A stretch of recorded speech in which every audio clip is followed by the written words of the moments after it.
പുതിയൊരു വീഡിയോയിലേക്ക് എല്ലാവർക്കും വീണ്ടും സ്വാഗതം. ഇന്ന് നമ്മൾ വെജ് സോസ് ചിക്കൻ പാസ്തയാണ് ഉണ്ടാക്കിയെടുക്കുന്നത്. നമുക്ക് ബ്രേക്ക്ഫാസ്റ്റായിട്ടും ഡിന്നറായിട്ടും ഒക്കെ കഴിക്കാൻ പറ്റിയ വളരെ ഈസി ആയിട്ട് ഉണ്ടാക്കാൻ പറ്റിയിട്ടുള്ളൊരു റെസിപ്പിയാണ്. അപ്പോൾ എല്ലാവരും ഇതൊന്ന് ട്രൈ ചെയ്ത് നോക്കുക.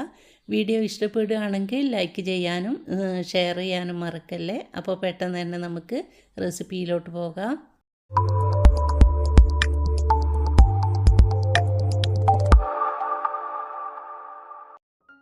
ആദ്യം നമുക്ക് കുറച്ച് ചിക്കൻ ഒന്ന് വേവിച്ചെടുക്കാം. ഒരു 250 ഗ്രാം ചിക്കനാണ് എടുത്തത്, ബോൺലെസ് ചിക്കനാണ് എടുത്തത്. ഇതിലേക്ക് കുറച്ച് പെപ്പർ പൗഡറും ഉപ്പും ചേർത്ത് കൊടുത്തതിന് ശേഷം ഒരു 2 ടേബിൾ സ്പൂൺ വരെ വെള്ളം കൂടി ചേർത്തിട്ട് നമുക്കിത് അടുപ്പിലോട്ട് മാറ്റാം. ഇനി ഞാൻ പാസ്ത ഈ ഒരു നീളത്തിലുള്ള പാസ്തയാണ് എടുത്തത്. നമുക്ക് ഈ പാസ്തയ്ക്ക് പകരം മക്രോണി വേണമെങ്കിലും എടുക്കാം. അപ്പോൾ ഇതിനൊന്ന് വേവിച്ചെടുക്കണം. അതിനായിട്ടൊരു പാത്രത്തിൽ കുറച്ച് കൂടുതലായിട്ട് വെള്ളം വെച്ചിട്ട് ഉപ്പിട്ട് കൊടുത്തിട്ടുണ്ട്. ഇതിൽ ഓയിൽ ചേർക്കുന്നില്ല, ഇത് കുറച്ച് സ്റ്റിക്കി ആയിട്ട് തന്നെയാണ് നമുക്ക് വേണ്ടത്. അപ്പോൾ ഉപ്പ് ചേർത്ത് കൊടുത്തതിന് ശേഷം വെള്ളം തിളച്ച് വരുന്ന സമയത്ത് ഞാനിതിലോട്ട് ഒരു 300 ഗ്രാം വരെ പാസ്ത ഇട്ട് കൊടുത്തിട്ടുണ്ട്.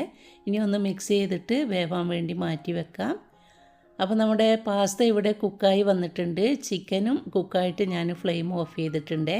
ഇനി നമുക്ക് വെജിറ്റബിൾസ് ഒന്ന് വഴറ്റിയെടുക്കണം. അതിനായിട്ട് ഒരു ടേബിൾ സ്പൂൺ ബട്ടർ ഇട്ട് കൊടുത്തിട്ടുണ്ട്. ബട്ടർ തന്നെ വേണം നമ്മൾ ഇതിന് വേണ്ടിയിട്ട് എടുക്കാൻ. ബട്ടർ മെൽട്ടായി വരുന്ന സമയത്ത് ഒരു ടേബിൾ സ്പൂൺ വെളുത്തുള്ളി ഒന്ന് ചോപ്പ് ചെയ്തിട്ട് ഇട്ട് കൊടുത്തിട്ടുണ്ട്. ലോ ഫ്ലെയിമിൽ വെച്ചിട്ട് വേണം ഇത് നമുക്കൊന്ന് മൂപ്പിച്ചെടുക്കാൻ. വെളുത്തുള്ളി ഒരു ഗോൾഡൻ കളറായി വരുന്ന സമയത്ത് ഞാനിതിലേക്ക് ഒരു ഉരുളക്കിഴങ്ങ് നീളത്തിൽ കട്ട് ചെയ്തിട്ട് ഇട്ട് കൊടുക്കുന്നുണ്ട്. ഇതിലേക്ക് നമുക്ക് ആവശ്യമുള്ള എല്ലാ വെജിറ്റബിൾസും ചേർക്കാം കേട്ടോ. ക്യാരറ്റ്, ബീൻസ് ഇതൊക്കെ ചേർത്ത് കൊടുക്കാം. ഞാനിപ്പോൾ ആദ്യം ഒരു ഉരുളക്കിഴങ്ങാണ് ചേർത്ത് കൊടുത്തത്. കുറച്ച് വേവ് കൂടുതലായതുകൊണ്ട് ഒരു 2 മിനിറ്റ് ഒന്ന് വേവിച്ചെടുത്തതിന് ശേഷം 3 കളറിലുള്ള ക്യാപ്സിക്കാണ് ഞാൻ ചേർത്ത് കൊടുക്കുന്നത്. ക്യാരറ്റ് ഞാൻ ഇതിലോട്ട് ചേർത്തിട്ടില്ല. ഇനി ഇതെല്ലാം കൂടി ഹൈ ഫ്ലെയിമിലിട്ടിട്ട് ചെറുതായിട്ടൊന്ന് വേവിച്ചെടുക്കണം. ഇതിലോട്ട് ഞാനൊരു 2 പച്ചമുളക് കൂടി ഇട്ട് കൊടുക്കുന്നുണ്ട്. തികച്ചും ഓപ്ഷനിലാണ്, നിങ്ങൾക്ക് വേണമെന്നുണ്ടെങ്കിൽ മാത്രം ഇട്ട് കൊടുത്താൽ മതി. നല്ല എരിവ് കിട്ടാൻ വേണ്ടിയിട്ടാണ് ഞാൻ ഇട്ട് കൊടുത്തത് കേട്ടോ. ഇനി ഇതെല്ലാം കൂടി ഒരു 2 മിനിറ്റ് അടച്ച് വെച്ചിട്ടൊന്ന് കുക്കാക്കി എടുക്കണം. ഇപ്പോൾ ഇതൊക്കെ ഏകദേശം ഒന്ന് വെന്ത് കിട്ടിയിട്ടുണ്ട്. നന്നായിട്ട് ഉടഞ്ഞു പോവണ്ട, ചെറുതായിട്ടൊന്ന് കുക്കാക്കി എടുത്താൽ മതി. ഇനി പാകത്തിനുള്ള ഉപ്പിട്ട് കൊടുക്കുന്നുണ്ട്. അതുപോലെ 1/2 ടേബിൾ സ്പൂൺ ചില്ലി ഫ്ലേക്സ് ഉണ്ടല്ലോ, നമ്മുടെ ഉണക്കമുളക് ചതച്ചത്, അതുകൂടി ഇട്ട് കൊടുക്കുന്നുണ്ട്. ഇനി 1/2 ടേബിൾ സ്പൂൺ പെപ്പർ പൗഡറാണ് ചേർത്ത് കൊടുക്കുന്നത്. ഞാൻ വൈറ്റ് പെപ്പർ പൗഡറാണ് ചേർത്ത് കൊടുക്കുന്നത്. ഇതിന് പകരം ബ്ലാക്ക് പെപ്പർ വേണമെങ്കിലും ചേർത്ത് കൊടുക്കാം. 1/2 ടേബിൾ സ്പൂൺ ഇട്ട് കൊടുത്തിട്ടുണ്ട്.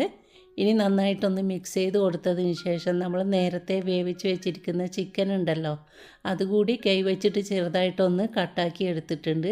അതും ഇതിലോട്ട് ചേർത്ത് കൊടുക്കാം. മിക്സിയിലിട്ടിട്ടൊന്നും അടിക്കണ്ട, ഇതുപോലെ വലിയ വലിയ പീസായിട്ട് തന്നെ കട്ട് ചെയ്തെടുത്തിട്ട് നമുക്കിതിലോട്ട് ചേർത്ത് കൊടുക്കാം. ഇനി എല്ലാം കൂടി നന്നായിട്ടൊന്ന് മിക്സ് ചെയ്ത് കൊടുത്തതിന് ശേഷം 1 മിനിറ്റ് കൂടി നമുക്കിതൊന്ന് അടച്ച് വെക്കാം. മസാലപ്പൊടികളും വെജിറ്റബിൾസും ചിക്കനും ഒക്കെ ഒന്ന് യോജിച്ച് വരാൻ വേണ്ടിയിട്ട് 1 മിനിറ്റ് കൂടി നമുക്കിതൊന്ന് അടച്ച് വെക്കാം.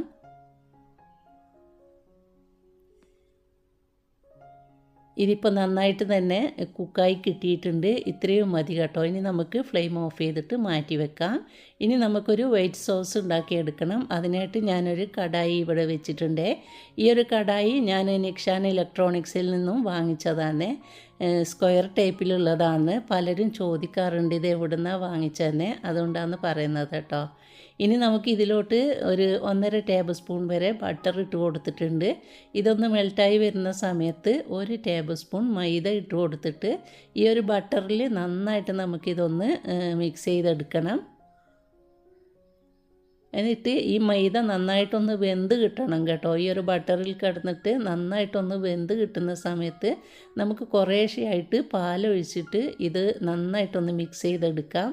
കട്ടയൊന്നും പിടിച്ചു പോകരുത്, നന്നായിട്ട് തന്നെ ഒന്ന് മിക്സ് ചെയ്ത് കൊടുത്താൽ മതി കേട്ടോ.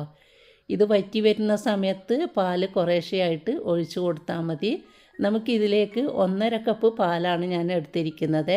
അപ്പോൾ ആദ്യം കുറേശ്ശെയായിട്ട് ഒഴിച്ചു കൊടുത്തതിന് ശേഷം ലാസ്റ്റ് എല്ലാം ഒന്ന് മിക്സ് ആയതിന് ശേഷം നമുക്ക് മുഴുവനായിട്ടും ഒഴിച്ചു കൊടുക്കാം. ഇപ്പോൾ മൈദയൊക്കെ നന്നായിട്ട് തന്നെ യോജിച്ച് വന്നിട്ടുണ്ട്.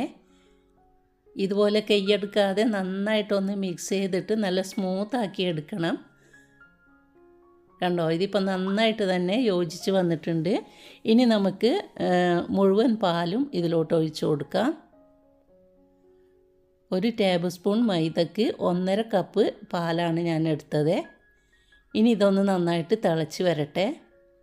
കണ്ടോ, ഇതൊക്കെ നന്നായിട്ട് തിളച്ചൊന്ന് കുറുകി വന്നിട്ടുണ്ട്.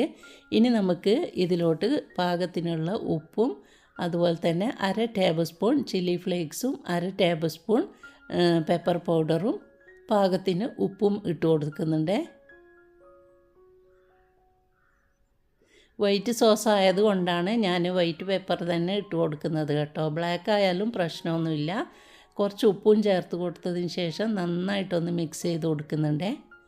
ഇനി നമ്മൾ നേരത്തെ വേവിച്ച് വെച്ചിരിക്കുന്ന ആ ഒരു വെജിറ്റബിൾസ് ഉണ്ടല്ലോ, അത് ഇതിലോട്ട് ഇട്ട് കൊടുക്കുന്നുണ്ട്. ഈ ഒരു സമയത്ത് ഉപ്പൊക്കെ പാകത്തിനുണ്ടോ എന്ന് ചെക്ക് ചെയ്ത് നോക്കണേ. ഇവിടെ ഉപ്പൊക്കെ കറക്റ്റാണ്. ഇനി നമുക്ക് വേവിച്ച് വെച്ചിരിക്കുന്ന പാസ്ത ഇതിലോട്ട് ഇട്ട് കൊടുത്തിട്ട് നന്നായിട്ടെല്ലാം കൂടി ഒന്ന് യോജിപ്പിച്ചെടുക്കണം. ഇതുപോലെ ഒരു വുഡിൻ്റെ തവി ഉപയോഗിച്ചിട്ട് തന്നെ ചെയ്തെടുക്കുക. ഇത് നമുക്ക് ബ്രേക്ക്ഫാസ്റ്റായിട്ടും ഡിന്നറായിട്ടും ഒക്കെ വളരെ ഈസി ആയിട്ട് ഉണ്ടാക്കിയെടുക്കാൻ പറ്റിയിട്ടുള്ള ഒരു പാസ്ത റെസിപ്പിയാണ്. ഇതിന് മുമ്പ് മക്രോണി വെച്ചിട്ട് നല്ലൊരു അടിപൊളി റെസിപ്പി ഞാൻ ഉണ്ടാക്കിയിട്ടുണ്ടായിരുന്നു. അപ്പോൾ അതിൻ്റെ വീഡിയോ കാണാത്തവർക്ക് ലിങ്ക് ഞാൻ ഡിസ്ക്രിപ്ഷൻ ബോക്സിൽ കൊടുക്കാം. അപ്പോൾ ഇത് നന്നായിട്ടൊന്ന് യോജിപ്പിച്ചെടുത്തിട്ടുണ്ട്. ഇനി 2 സ്ലൈസ് ചീസ് ഞാൻ ഇതിൻ്റെ മുകളിൽ വെച്ച് കൊടുക്കുന്നുണ്ട്. ഇനി നമുക്കൊരു 2 മിനിറ്റ് ഇതൊന്ന് അടച്ച് വെക്കാം. ഈ ചീസൊക്കെ ഒന്ന് മെൽട്ടായിട്ട് വരട്ടെ. അപ്പോൾ ചീസൊക്കെ മെൽട്ടായി കിട്ടിയിട്ടുണ്ട്. ഇനി നമുക്ക് മുകളിലായിട്ട് കുറച്ച് മല്ലിയില കൂടി ഇട്ട് കൊടുത്തതിന് ശേഷം എല്ലാം കൂടി നന്നായിട്ടൊന്ന് യോജിപ്പിച്ചെടുക്കാം. ചീസിൻ്റെ ടേസ്റ്റ് ഇഷ്ടമുള്ളവരാണെങ്കിൽ കുറച്ച് കൂടുതലായിട്ട് തന്നെ ഇട്ട് കൊടുക്കാം കേട്ടോ. അപ്പോൾ എല്ലാം കൂടി ഒന്ന് യോജിപ്പിച്ചെടുത്തിട്ടുണ്ട്. അപ്പോൾ ഇത്രയേ ഉള്ളൂ പരിപാടി. വളരെ ഈസി ആയിട്ട് നമുക്കിത് ഉണ്ടാക്കിയെടുക്കാം. ഇനി ഫ്ലെയിം ഓഫ് ചെയ്തിട്ട് നമുക്ക് ചൂടോട് കൂടി തന്നെ സെർവ് ചെയ്യാം. ഈ ഒരു പാസ്ത റെസിപ്പി നമ്മൾ ചൂടോട് കഴിക്കുമ്പോഴായിരിക്കും കുറച്ചുകൂടി ടേസ്റ്റ് ഉണ്ടാവുക. അധികം തണുത്ത് കഴിഞ്ഞാൽ ചീസൊക്കെ ഒന്ന് തിക്കായി പോവും. അപ്പോൾ ചൂടോട് കൂടി തന്നെ കഴിക്കാൻ നോക്കുക.